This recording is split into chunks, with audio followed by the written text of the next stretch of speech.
Falling in Love, page 2. Nakatayo si Lara sa labas ng silid-aralan. Hawak-hawak ang kaniyang bag at mga libro. Kinakabahan siyang kinakausap si Chloe. Ito na. Unang araw ng ikalawang taon. Kinakabahan ako, Chloe. Huwag kang matakot. Baka makilala mo pa ang Prince Charming mo ngayon taon. Umiti ng malaki si Chloe at itinulak si Lara papasok ng silid. Pumasok si Lara sa silid-aralan. Nagulat siya nang mabilis niya tapakan ang paa ng isang lalaking nakaupo sa tabi ng pintuan. Nahulog ang mga libro nito sa sahig. Ay po, paumanhin po. Hindi ko po sinasadya. Wala pong problema. Nagtitigan sila ng matagal.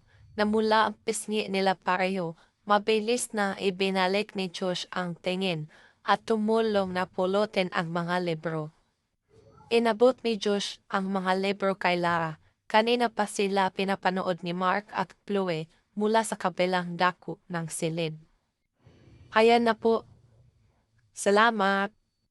Dama nilang nag-init ang kanilang mga kamay nang magtagpo ito habang naghahatid ng libro na mula palalo sila. Uy, Josh!